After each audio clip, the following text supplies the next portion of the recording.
Everybody wants to talk about ChatGPT, and as an admissions consultant, it's ChatGPT and the use of AI is the single most common question and challenge that I get because people who are applying to business schools want to use it for their business school applications, or they want to figure out whether or not it's ethical, whether or not they're going to get caught, and whether or not it's actually a tool that they can use to help them. So today we're going to talk about how you can use AI, ChatGPT being kind of the most popular of the models. I'm Brian. I run GURUFI.com, and we help people put together personal statements and other written admissions materials that help them get into their dream schools. Now, before I kind of dig into the details, I also want to note that a week from tomorrow, that's November 14th at 3:15 p.m., we are going to be hosting a panel where we're going to be talking about the use of AI and ChatGPT with people who work as admissions officers. And so I think that someone from Michigan Ross is going to be there, and some other business schools as well. So in the comments, you can register, sign up for that right now. I'd encourage you to do that. I think that right now, this year, again, this is by far the biggest question that people are asking. So you'll get my perspective on it as someone who helps people to build powerful personal statements. And then next week, you can hear from the other side so that you get a really full understanding of the pitfalls and the potential uses of AI in terms of building personal statements that really move the needle for your MBA application. The last thing I'll say is that I will be monitoring the comments. And so if you have any questions, just go ahead and join the chat and throw them in there. I'll try to answer them as I see them. And certainly by the end, there will also be opportunities to ask questions. All right, so let's go ahead and dive right in and talk some about ChatGPT and your MBA application. And one of the things that you will notice for people who have used ChatGPT or other kind of AI text or image generators is a lot of the cartoons that I use in this PowerPoint were actually created by ChatGPT. So I'm not one of these people who will tell you never use it. It has no uses.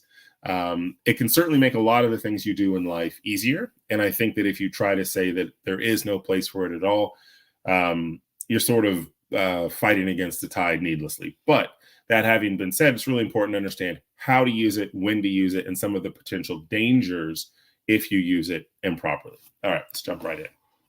All right. So as I said, ChatGPT, and again, just a quick aside, I know that there are other language generators out there, but I'll just be using ChatGPT as a shorthand for AI text generation, only because it's the one that I use the most and that I'm the most familiar with. So ChatGPT is a powerful way to supercharge your writing process, but it's also a way to create a really boring personal statement, or it's a way to get your application blackballed, right? So those seem like three very different things, and in fact they are, which is why you really need to be incredibly thoughtful and careful about how you use it. All right. Yeah, so ChatGPT is all three of those things. If you use it correctly, ChatGPT can help you to brainstorm ideas. It will allow you to explore different avenues that you might use to build out your personal statement. And it can also help to maybe trigger some things in you in terms of potential topics that you hadn't necessarily considered. On the other hand, if you use it poorly, without a plan, without a roadmap, what it will do is we'll just create an essay that's really just like everybody else's, or that is maybe even more boring than other people who have written their essays themselves. And if you use it too much, your essay will get flagged as AI generated, and that can sink your application. All right, so let's talk about the dangers of ChatGPT, because I think that this is one of the main things that people are really concerned about oftentimes when they're applying. So what I did is I used ChatGPT, right? And so I said, okay, let me pretend like I'm going to be applying to Columbia Business School. All right. I am not. All right. But let's just go through this process of pretending. I uploaded my CV, and then I said, I'm applying to Columbia Business School. Please use my CV to create a 500-word personal statement that responds to the following prompt. And then I simply gave Columbia Business School's prompt. And I said, the thing that I hope to do is to become a consultant at a major firm focusing on ed tech. All right. So this is kind of a standard way that you might think about using ChatGPT, especially if you're not a very confident writer or you're worried about your ability to compose text that is clean and organized, etc. All right. So I did this, I put it in, and it generated a 500-word essay. It's perfectly passable as an essay. The first problem you're obviously going to run into that many of you know about is artificial intelligence detection. So here is from Columbia Business School's website. It says Columbia Business School requires that the work contained in your application, including essays, is completely accurate and exclusively your own. Columbia permits the use of generative AI tools for idea generation and or to edit a candidate's work. However, using these tools to generate complete responses violates the honor code. All right, so that's just a fancy way of saying that you can either get your admission rejected or even later kicked out if it's discovered that you used AI to write your essay. Okay, and so this is really what I think the important distinction is, which is using AI as a tool to generate ideas or to help you with outlining or even to do something like a spell check. I'm going to sort of put an asterisk by that because we're going to return to it later.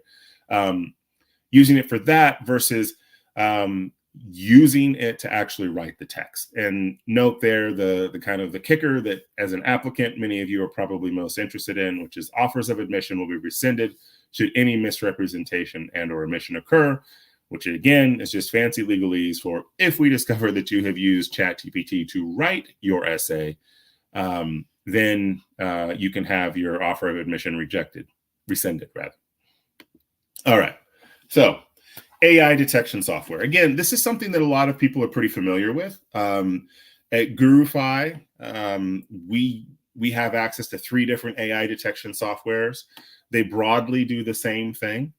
And so a lot of you have different detection software packages that you might use and have access to them either through your school or your company.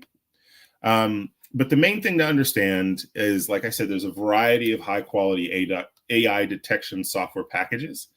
And most schools will use them either automatically, right? They'll just put them through, or admissions officers will use them kind of on an individual basis. A couple of things to understand. First is you'll notice that I put the essay that I had ChatGPT write for my fictitious Columbia Business School application through Quillbot, which is one of the larger AI detection software packages out there, one of the ones that we use, one of the 3. I put that through the AI detection software. And it comes back as 81% AI. All right. Now, 81% is a high enough number that it does indicate that it is, if someone was an admissions officer was using it, it would indicate to them that this was probably AI generated.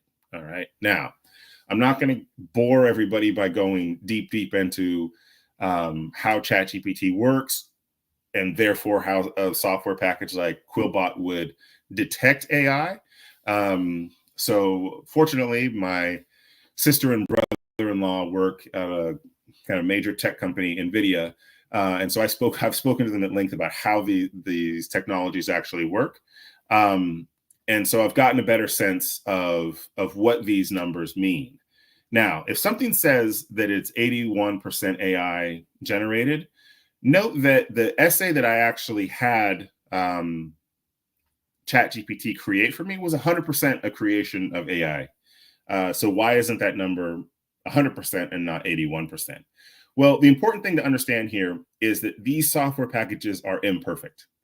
That it basically will give you a good range of, look, is this AI or is it not? But an important thing for you to remember as you are writing your essays is that they're imperfect. you'll oftentimes have false positives. So one of the exercises that you can do, for example, is if you have a piece of text that you know for certain that you wrote, so like an old essay or a long email even that you sent to somebody, you can upload it into one of these AI detection software packages, and it will tell you, oh, this is 20% AI generated or 25% AI generated. That's a low enough number that on the admissions side, if they get an essay and it says it's, 30% AI generated, that's not going to be enough for them to say, oh, this is clearly something that was written by ChatGPT. All right. So do understand that almost never will you get 0%. You can sometimes. And this is especially true the shorter the essay is. And this just has to do with the fact that if an essay is very, very short, there's not a ton of different ways that you can write it. So if they say, give me 100 words on what your first 5 years after graduating from business school, the kind of pattern that you would expect to produce as a writer is going to be similar to what ChatGPT might produce. So in those shorter snippets, you're more likely to get a false positive, right?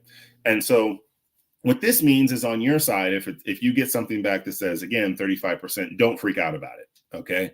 And in fact, one of the things that I'll often have to do with a client, and I'll work with them, they will write the essay and then they'll come back and they'll run it through AI detection, and they'll say, oh, but this says it's 15% AI.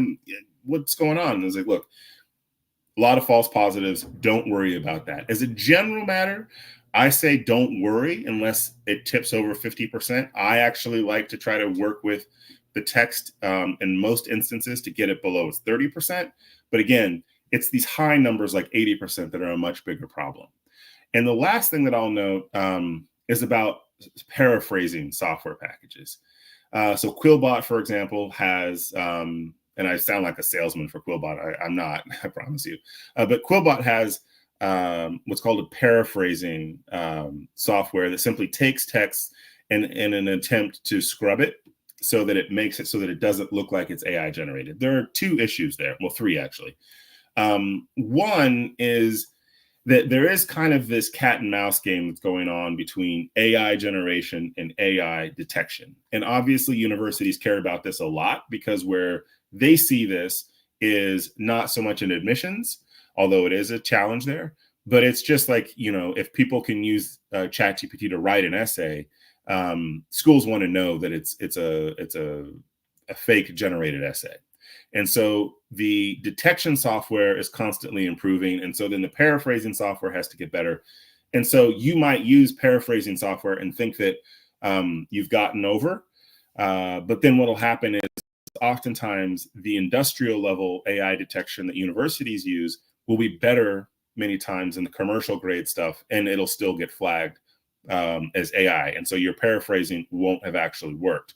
And then the second point that I would add is that paraphrasing just kind of jumbles up and uses a lot of synonyms, and the text that it produces isn't actually great. And so I'll talk for a minute about kind of the quality problems with using AI to generate text, but paraphrasing software oftentimes makes that problem even worse because it produces sentences that are kind of, the words aren't quite the right word choice, and how it's structured and flows ends up being a little bit funky. And so I would say be very, very, very double exclamation point careful about using these paraphrasing software if you think that that's going to be a way that you're going to avoid AI detection, because one, it often will not work.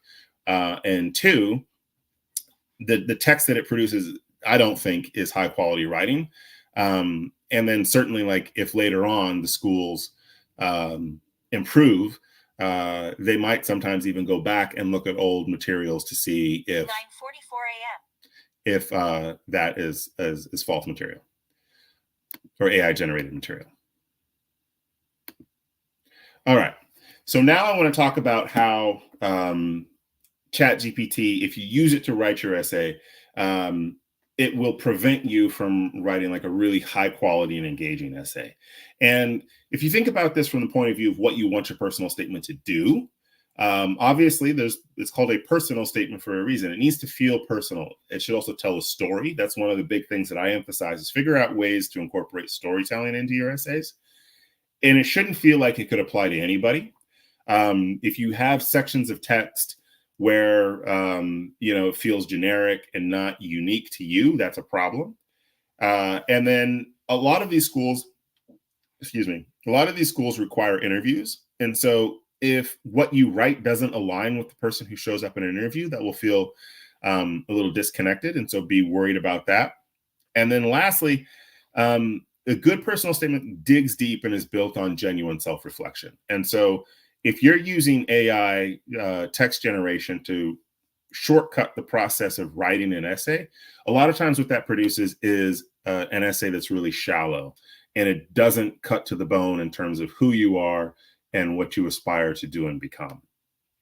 So with that having been said, like personal statements built with AI, they're created using text prediction algorithms, so they're necessarily very average. And what that means is, the AI generation is meant to mimic kind of the average standard response to a given question based on the prompt that you provided. And so almost necessarily, it's not going to be exceptional. And you want your essay to be exceptional.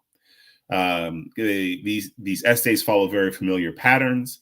And where you especially notice it is there's kind of four things that I would point out. The transitions, that is the between paragraphs, they often feel pretty stiff or forced. The introductions and the conclusions tend to be pretty bad. And the other thing is they don't yet do a great job of connecting an assertion that you made to a set of facts. And here's what I mean. ChatGPT might go through your CV and produce an essay and then say, I have a great track record of solving problems. And as demonstrated when I earned such and such award. All right. That's fine surface level stuff, but a good essay will actually talk about a particular problem and tell a story there so that you put meat on the bones and you provide examples that the reader can latch onto and help to see you as a person.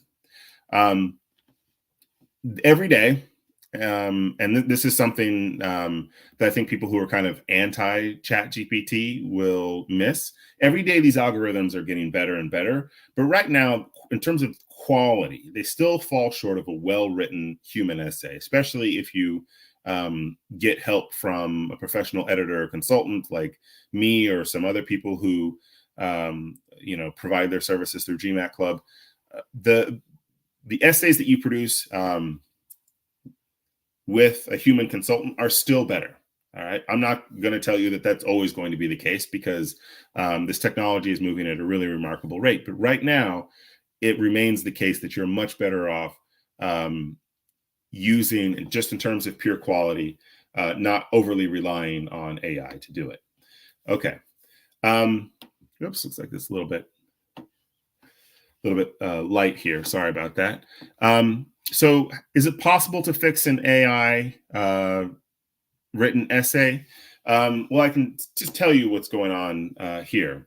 It's sort of, all right. So here's where this problem started to become an issue for me as someone who does consulting with clients, is that it's about, I would say about a year ago, maybe slightly more or less. I'd work with clients, help to produce a detailed outline with them. They would then go and write their essay. And then, they would come back to me and they would have an essay that, based on our consultation and the outline that we put together, they would simply put it through ChatGPT and it would be written. And they would say, okay, can we fix this so that it just removes the AI? And that's not the best way to do this. And way too many people think that what they can do is just produce an essay using ChatGPT and then kind of de-AI it. That is, like, remove the AI elements.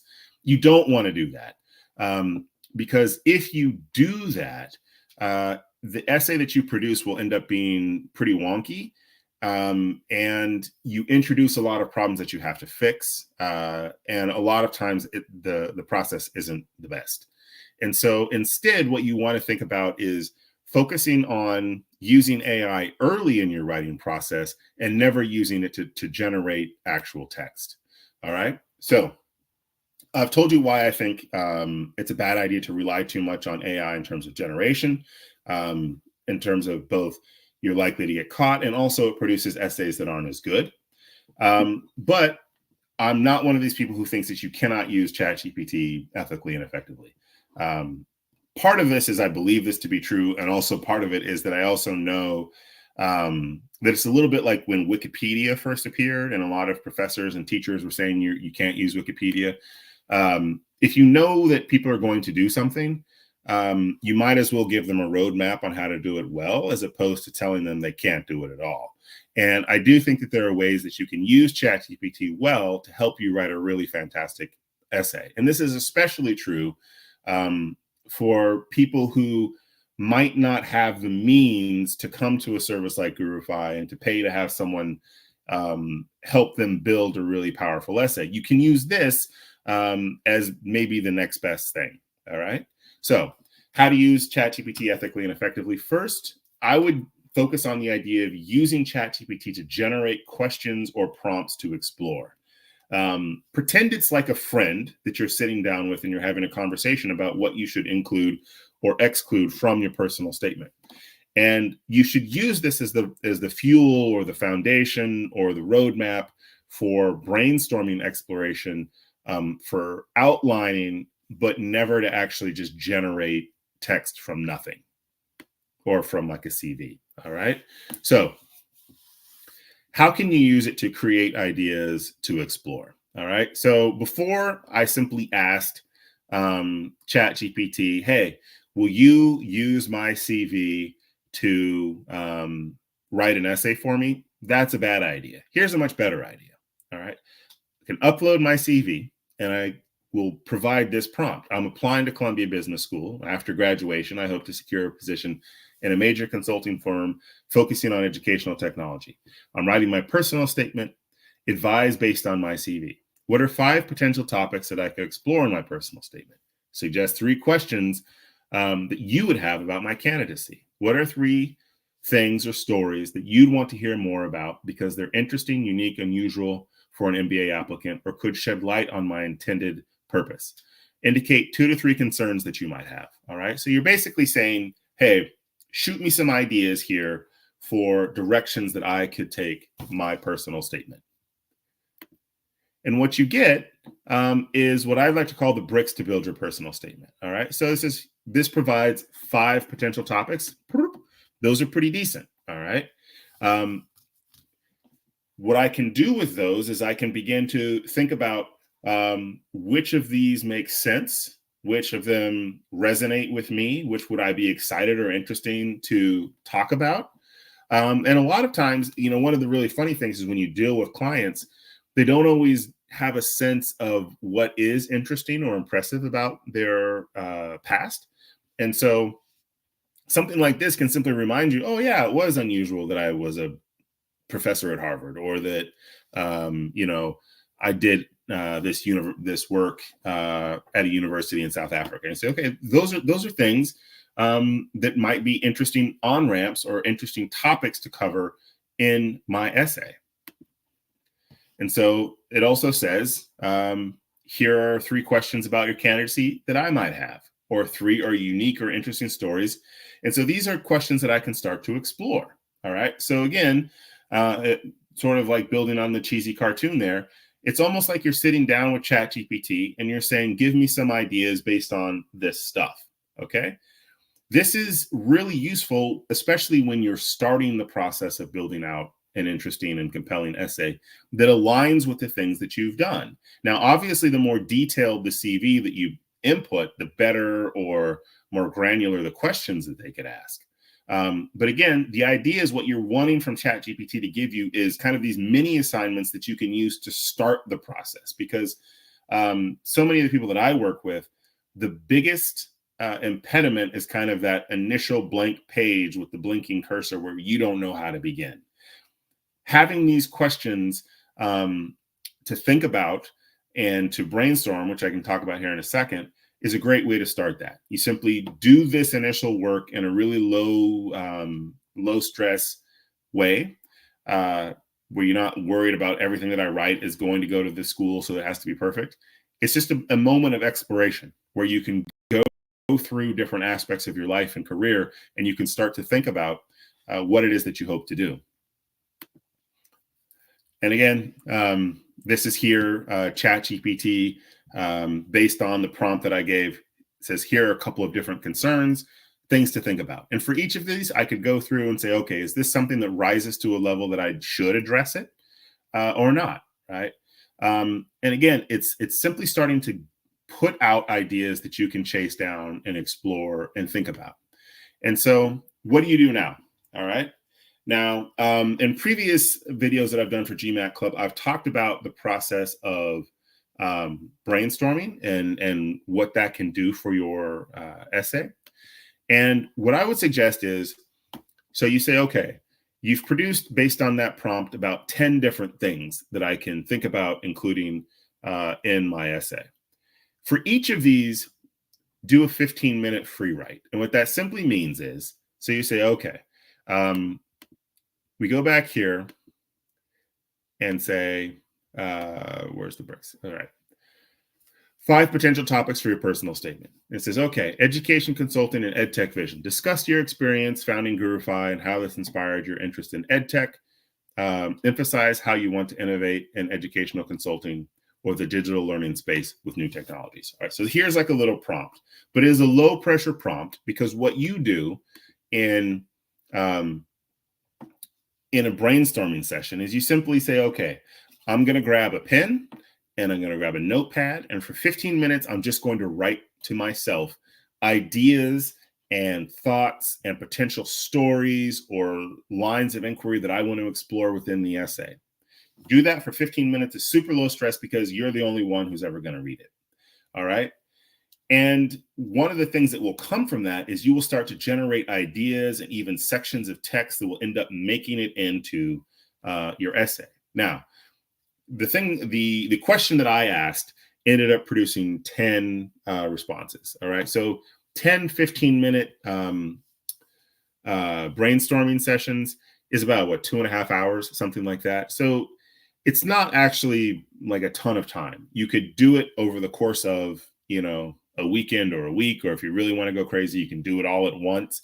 But the idea is at the end of that brainstorming session, you would have explored and thought about all these different avenues in a way that's pretty reflective, and it will be the basis or the foundation or the start of the journey for writing your personal statement.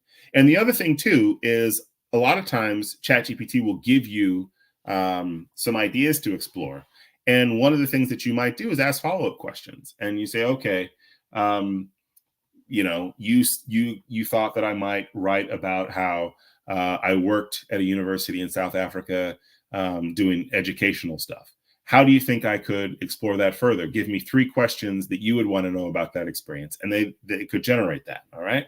So the idea, again, is that by using ChatGPT prompts to get you to do more focused work, you will then start to produce stuff that is, in fact, more self-reflective and more personal. All right. You are starting to cut deeper, and in a weird way, you're using AI to write something that is a more personal statement. It is an exploration tool. Okay. Now, the other thing that I would note, and again, I'm sorry, the fonts here got a little washed out in the transition, is one, again, don't use ChatGPT to produce text.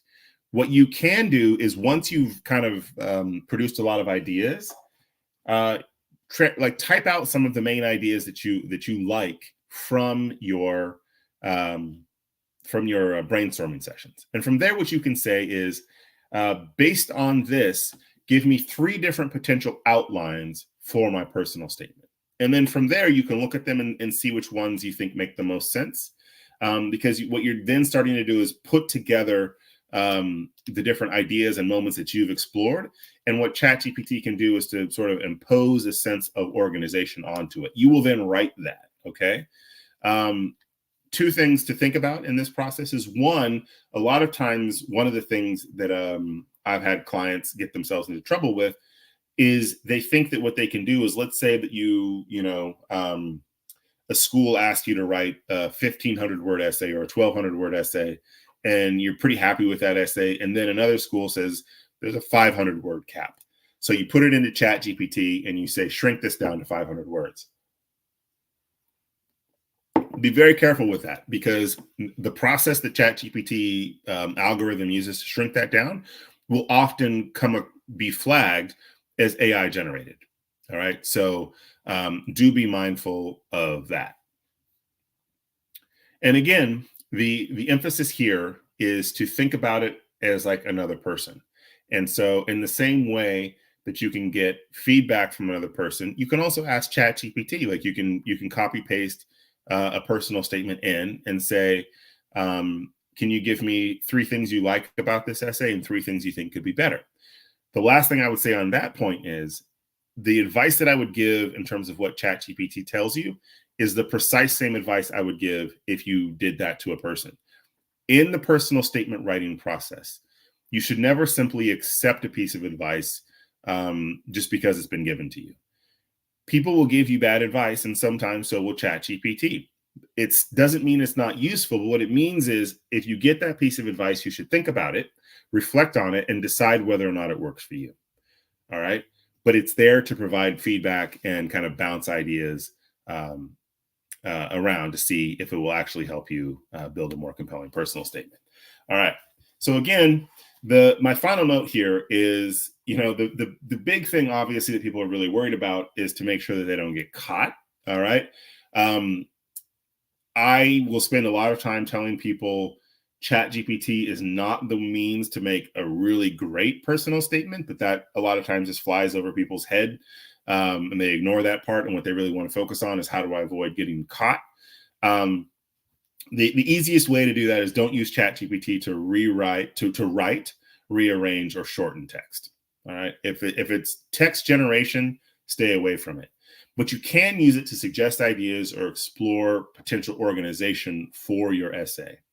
It remains the case for now that a human interlocutor, that is working with a person, is still better at producing ideas and getting you to find the right topics, because in the course of conversations, especially with someone who has done this before, they're more likely to identify maybe things that you don't think are interesting. So the number of times someone has said something in passing during a consultation where I'll say, wait, say that again. You did what? You climbed Mount Everest? Tell me about that. Right. And so it's still the case that a person can be a good interlocutor, a good consultant, will still help you more than ChatGPT. But again, this is not a service that everybody can afford. So for people who are looking for something free, functionally, ChatGPT can be a really helpful tool for getting the feedback and help that you want. Many of the services that we provide at GURUFI, you can get like a stripped down version, or store brand version or whatever, via ChatGPT. A lot of it will come down to figuring out the right questions to ask, the right prompts to give it, and the prompts that I've provided here can be really useful. But the way to always think about it, if those prompts don't work for you, is that you want to make sure that you're thinking about it, like ask it like you would a person. So what do you think about this? What aspects of my life or my career are interesting? What challenges do you see given my CV for where I want to go? What areas do I need to address, et cetera, right? Give it that information, reflect on it, and then decide how you want to use it in your personal statement. And lastly, again, by using a consultant like us at GURUFI, you keep yourself on the right side of the law, and you won't get busted for ethical violations that sink your application, because so much of what we do is kind of focused on building out from the start. And usually people get in trouble for AI because they want a shortcut, and they want to find a fast way to produce an essay. And that's going to get you into trouble. It will produce The best case scenario is honestly that if you use ChatGPT to write your essay, you'll get kind of a boring, bland essay. That's your best case scenario. And the worst case scenario is that you get flagged and that your application will get rejected. Again, if you need help with your personal statement, you can check us out at GURUFI.com, or you can shoot us questions at service@GURUFI. I would again remind people before open it up to questions if people have any, that again, we will be talking to some people from the admissions world, that is admissions directors, next week, November 14th at 3:15 p.m. Eastern time. That's United States Eastern time. And there should be a link there where you can register for that event. And they will sort of explore some of these same questions and ideas for you. If you have questions now, I haven't seen any questions in the thread so far. But if you have questions, I'll hang out here for a second for people who, if they have any questions about maybe some prompts to use, how to think about ChatGPT, AI detection, or any other kind of related issues, throw it in the comments, and I'll wait a second here, take a drink of tea, and answer any questions that you might have.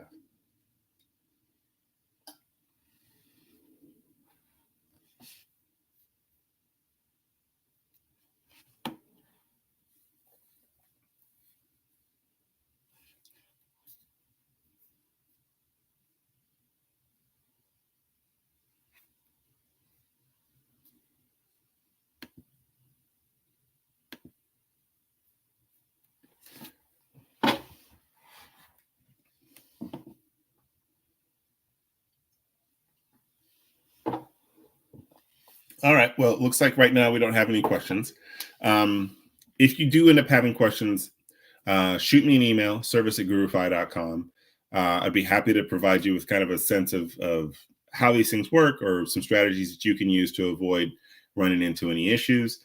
And then obviously, if this is something you want to know more about in terms of either the strategy or ethics of it, do make sure you register for the panel on how to use ChatGPT or other AI generation for essay production, and via MBA Spotlight, and you can register through the link in the comments section.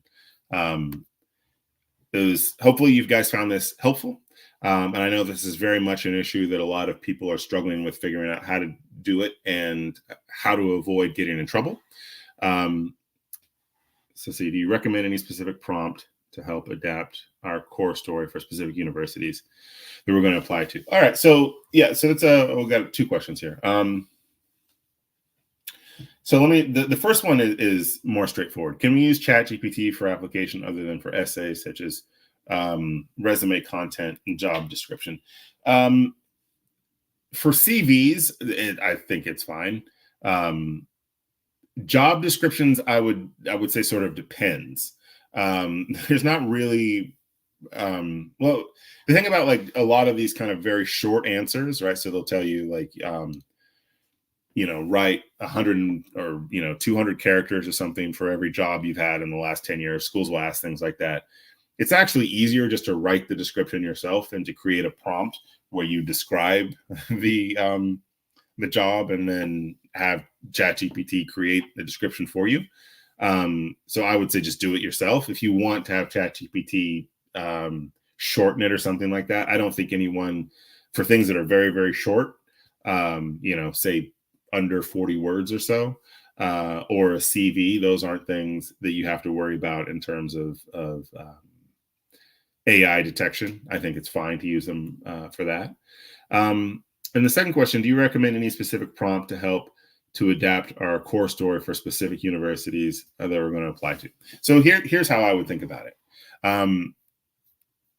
Once you have used ChatGPT to help you produce prompts and to do the exploration for one school, right? So let's say you did that for Columbia University.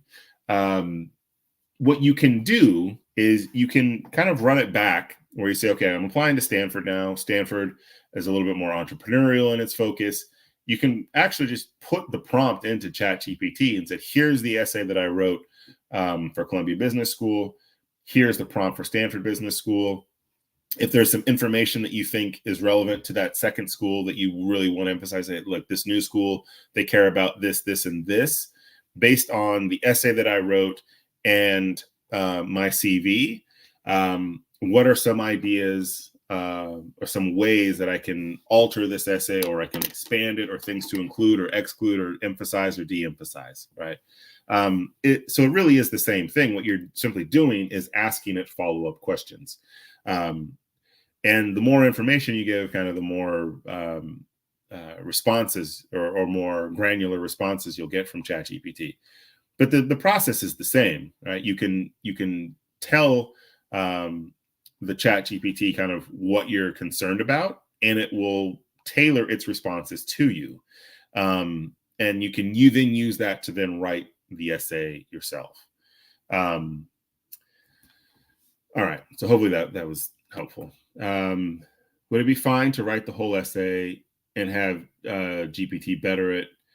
The short answer is no, don't do that, because that will be flagged. And so